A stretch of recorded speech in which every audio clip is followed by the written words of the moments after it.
Usuários de redes sociais estão pedindo a um time da WNBA, a Liga Feminina de Basquete dos Estados Unidos, que contrate a jogadora francesa, tá aí a foto dela, olha que musculosa, que enorme, Julie Teta, que se assumiu como transgênero em 2021, ela tem 1,90 m de altura e, segundo as informações divulgadas nas redes sociais, registrou média de 21 pontos, 20 rebotes por partida na temporada 25-26, praticamente uma monstrona jogando entre mulheres, né? Se destaca um super-herói da Marvel.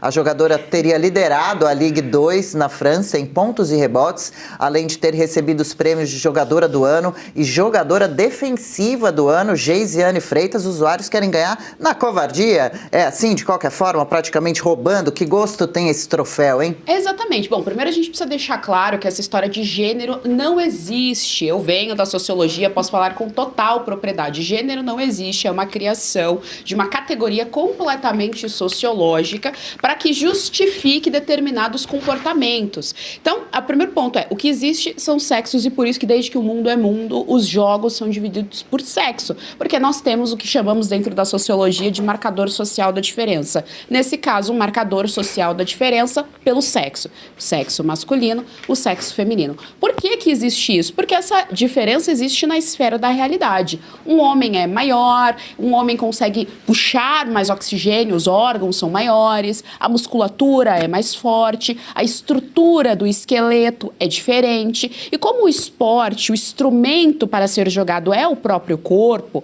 é a própria força, evidentemente você precisa dessa separação de categorias. Então, homens jogam com homens e mulheres jogam com mulheres. Sempre foi assim, desde que o mundo é mundo. E aí vem esse movimento trans, que é tanto desse movimento transativista quanto do movimento feminista também. É importante a gente dizer isso, que essa ideia de que não se nasce mulher, se torna mulher, nasce lá com Simone de Beauvoir, que é uma das autoras feministas aí que tem um impacto cultural e social muito grande dentro tanto das teorias feministas quanto dentro também dessas teorias de transativismo. Mas não é assim que funciona. Se a pessoa acha que ela é um homem ou que ela é uma mulher e ela quer viver assim socialmente dessa forma, ok, que se viva dessa forma. Mas o mundo não é obrigado a viver conforme a cabeça daquela pessoa. O mundo pode viver de acordo com a esfera da realidade. E a esfera da realidade, até o último dia de vida, é que é um homem biológico. Então, assim, depois de anos que essa pessoa estiver morta e forem lá fazer um exame, eles vão constatar que aquilo é um esqueleto de um homem, que aquilo dali tinha DNA masculino. Acabou. É a esfera da realidade caindo como uma bigorna na cabeça das pessoas. O que a gente vê nesses casos do esporte é que, geralmente, esses atletas não têm um desempenho tão bom dentro das ligas masculinas. E aí dão o famoso somebody love. Vão para as femininas, apresentam um resultado maior, porque eles têm sim uma preferência, enfim, uma prioridade, eles têm uma vantagem em cima daquele grupo e aí eles conseguem apresentar bons resultados. Para resolver o problema é muito simples, que se monte uma liga de trans do basquete, trans do vôlei, trans do atletismo, acabou, problema resolvido. Mas sabe por que eles não querem isso? Porque eles não aceitam que eles são uma espécie de terceiro sexo. É a mesma história do banheiro. Quer resolver o problema? Cria-se então um banheiro especial para eles. Mas se a gente fizer isso, fica muito claro o marcador social da diferença. E eles não querem obrigar o mundo a viver de acordo com essa esfera. Eu não sou obrigada e as outras atletas também não são obrigadas a passarem por esse tipo de situação, por esse tipo de constrangimento. Isso é um desrespeito ao esporte, porque o que a gente tem como base filosófica do esporte é justamente a superação dos próprios obstáculos, enfim, das próprias limitações. Quando você coloca um homem competindo com mulher, porque, de novo, é um homem biológico, a gente pode chamar de mulher, pode se vestir de como mulher, isso no campo social, é um homem biológico. Se eu coloco um homem para jogar com essas mulheres e assumo isso como uma naturalidade, como uma normalidade, significa que eu não respeito o esporte e também não respeito essas mulheres. E é importante a gente ter esse tipo de debate, porque se quer o debate permitido dentro dos bancos acadêmicos, então se o debate não é permitido, significa que se quer ciência, isso é uma pseudociência, porque a premissa fundamental da ciência é o questionamento. Geisiane arrasou no comentário, fica pouco até para acrescentar, só peço de novo as imagens, porque enquanto a Geise falava eu ia ficando aqui cada vez mais chocada nessa foto. a gente percebe que ainda por cima está fazendo uso de algum tipo de anabolizante, algum tipo de medicamento que deixa esse homem ainda mais monstro ainda, né? As imagens do vídeo, a gente vê um homem literalmente correndo em quadra, como se estivesse com uma peruca de um rabo de cavalo, olha lá, a axila super peluda, uns golpes brutos, inclusive as mulheres têm a vida colocada em risco. Imagina uma cotovelada de um homem desse no rosto. Lembra a Paula Camacho, na época das Olimpíadas, nas boxers, lutando? Uma moça foi lutar com uma transgênero, tomou um soco e em pouquíssimos segundos de luta pediu para parar, porque quase morreu com o soco que tomou no queixo. Pois é, parece que esse pessoal, ao defende as mulheres contra a violência, mas quando é para ter violência dentro de ringue, dentro de um jogo de basquete, dentro de um jogo de vôlei, aí pode, né? Porque estão tentando fazer a inclusão social deste homem que resolveu virar mulher. Veja, as mulheres nos esportes é uma coisa recente. As mulheres nunca tiveram a abertura que tem hoje em dia e foi muito difícil conseguir. As Olimpíadas, por exemplo, elas existem na Grécia Antiga surgiu na cidade de Olímpia em 776 antes de Cristo. E foi somente em 1900 que as mulheres tiveram a primeira participação feminina nas Olimpíadas. Então, olha o tempo que a mulher ficou excluída de participações oficiais nos esportes. E agora estamos vendo o caminho reverso. Estamos vendo homens biológicos serem inseridos nos jogos femininos. Veja, se não bastasse todo esse problema, agora tem também o problema dos homens com violência tratando essas mulheres. Isso é gravíssimo. E eu gostaria de colocar um tempero nisso. Porque nós falamos muito de homens biológicos que se transformaram em mulheres, né? Mulheres trans nos esportes femininos, nas cadeias femininas. Por que nós não vemos homens trans nos esportes masculinos? Vocês já pararam para pensar? Nunca foi uma questão. Ninguém fala sobre isso. Eu vou além. Por que nós não vemos a questão do homem trans em cadeias masculinas? Porque é muito importante levar em consideração que aí a biologia se impõe. Vocês conseguem imaginar o que aconteceria com um homem trans que teria genitálias femininas dentro de uma cadeia masculina? Vocês conseguem imaginar o que aconteceria com essa pessoa? Ou seja, de um lado existe uma questão, porque ali, né, ali é só mulher que está sendo, vamos dizer assim, violentada no seu espaço que ela conquistou, né, na sua segurança dentro das cadeias, por exemplo, porque já tivemos denúncias que mulheres trans estavam humilhando, estavam invadindo o espaço das detentas femininas dentro de cadeias femininas. Mas do outro lado a gente não vê. Então isso é muito curioso, porque nós não vemos isso, porque quando a biologia se impõe, e é impossível negar, é impossível fingir que ela não existe, aí não vira uma questão, né? Nós não vemos homens trans nas cadeias, nós não temos essa questão de ver homens trans nos esportes, porque eles não podem se inserir nos esportes porque eles tomam, né, hormônios, e isso é proibido nos esportes. Se eles não tomarem hormônios, eles não vão ter o físico masculino. Então é muito difícil ter essa permissão dos homens trans serem inseridos nos esportes masculinos.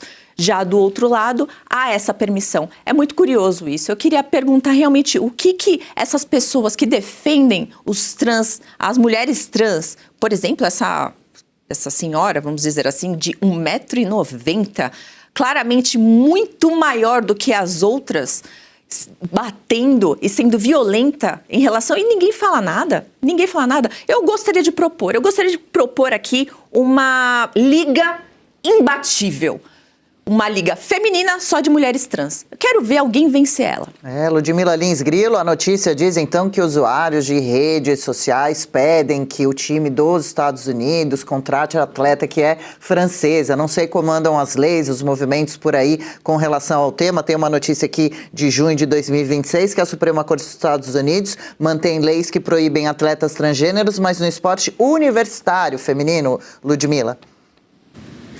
Então, Adriana, esse caso da França, eu estava pensando se acontecesse na Inglaterra, né, no Reino Unido, seria muito complicado falar de lá, porque lá não tem liberdade de expressão nenhuma, pelo menos na França ainda tem alguma.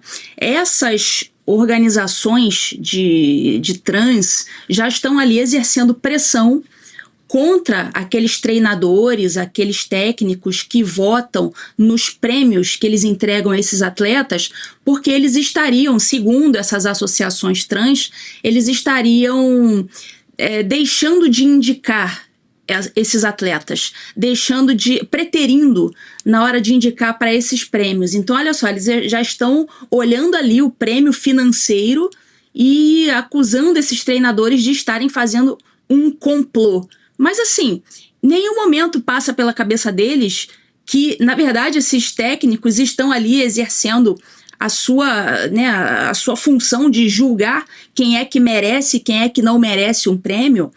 Que merecimento tem um Galalau de 1,90 m, eu estava vendo aqui, parece que ele tem 1,90 m, contra moças, pessoas, mulheres. Que merecimento essa pessoa tem? Por que não foi para o basquete masculino?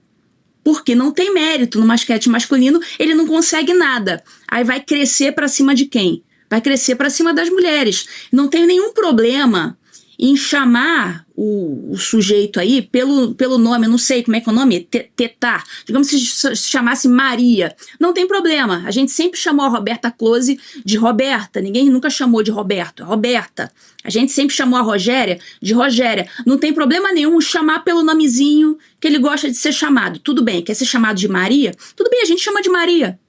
Agora, querer dizer que é uma mulher biológica que pode se comparar a isso, aí é uma outra história, aí é um outro departamento, aí é querer fazer todo mundo de idiota, é querer enredar todo mundo no seu próprio delírio.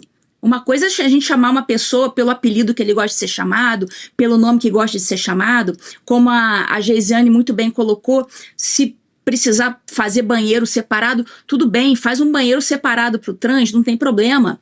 Inclusive celas nos presídios, eu sou favorável a celas exclusivas para trans, porque a gente sabe muito bem o que essas pessoas sofrem se entrarem numa cela masculina, certo? Muitos são abusados, a gente sabe que isso acontece, e se for para a cela feminina, ele tem ali um instrumento, digamos assim, que as mulheres não têm.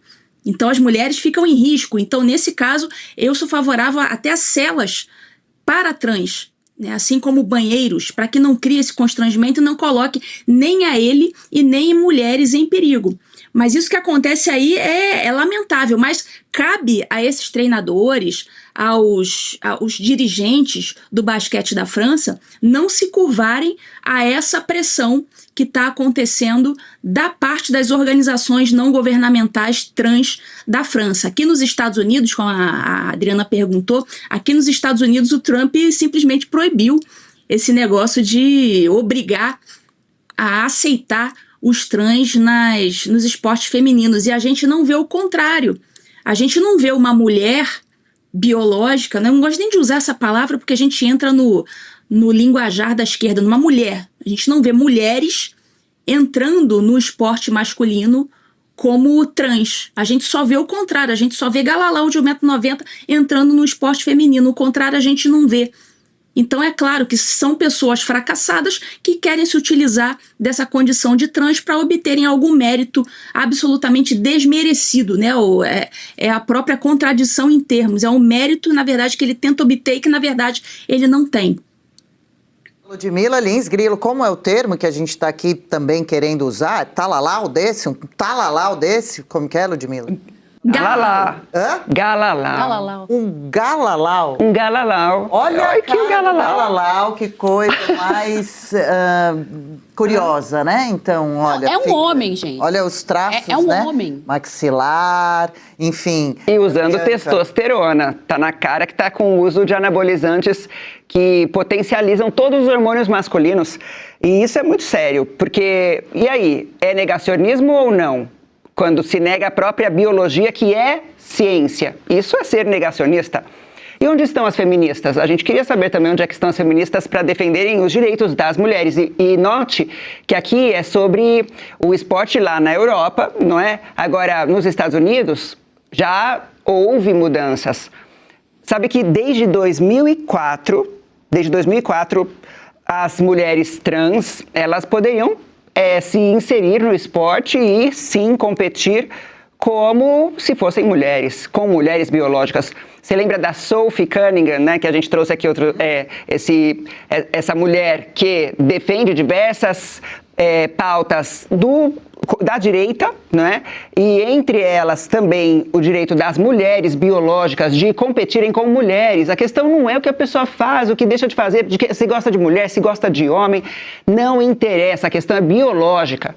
É por ser biologia que existem características que são imutáveis. A pessoa pode fazer a cirurgia, a pessoa pode até fazer uma regulação hormonal, mas tem coisas que não mudam. E entre essas coisas é a própria genética, como a Geisiane já falou.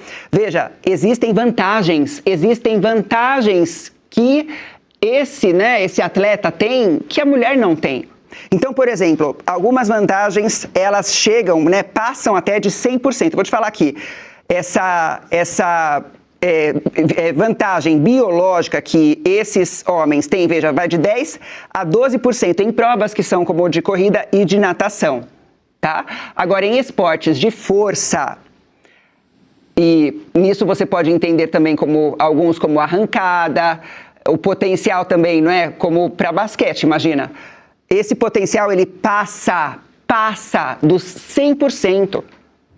É 112% de vantagem que tem em relação a uma mulher biológica.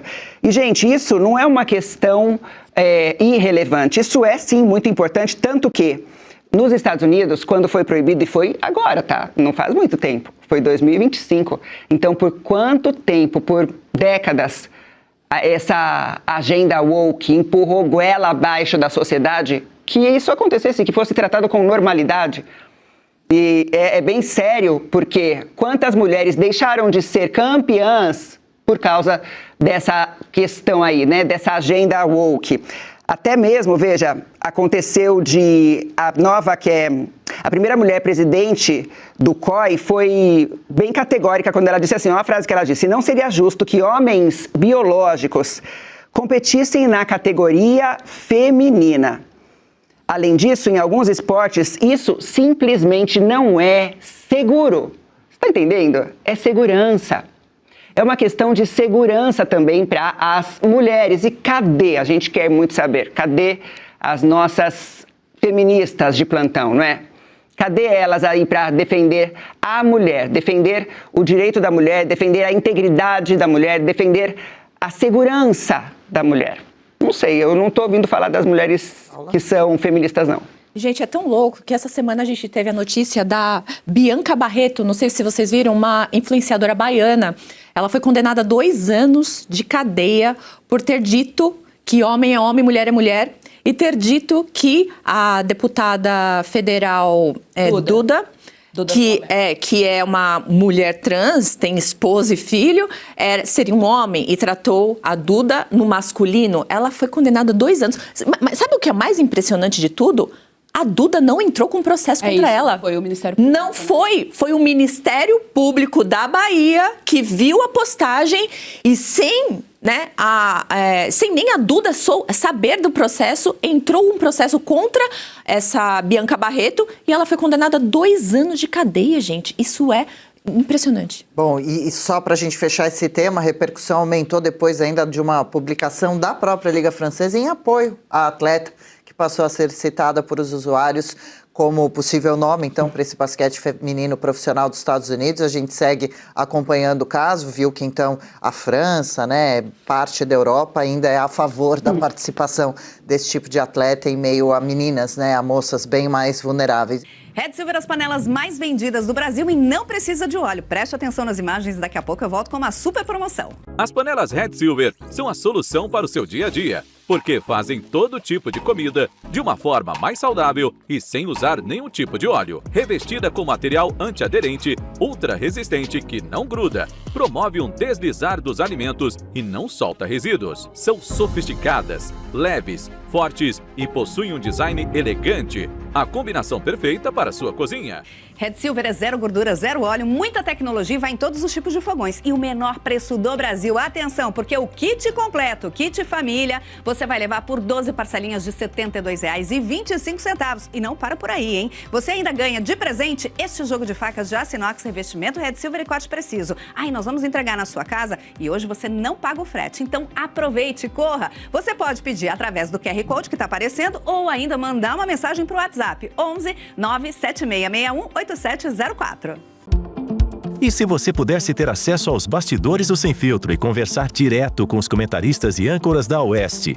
Agora, isso é possível com o Clube de Membros do nosso canal no YouTube. O clube foi criado para quem quer dar um passo além e fazer parte de uma comunidade exclusiva. São 3 níveis de assinatura, pensados para aproximar você da nossa equipe. No plano apoiador, você ganha destaque no chat, figurinhas personalizadas e acesso a publicações exclusivas na comunidade do canal. Quer estar ainda mais perto da Oeste? Nos níveis Engajado e VIP, nós liberamos acesso às lives fechadas com nossos apresentadores e comentaristas, nas modalidades mensal ou semanal. Você também participa de sorteios de livros e produtos da Oeste, além de acesso antecipado a vídeos e a uma visão direta dos bastidores do programa Oeste Sem Filtro. Faça parte do nosso clube de membros e tenha acesso a lives exclusivas comigo e com todo o time da Oeste. Se você acredita na importância de um jornalismo livre, independente e comprometido com os fatos, clique agora no botão Seja Membro e conheça todos os detalhes e vantagens de cada plano.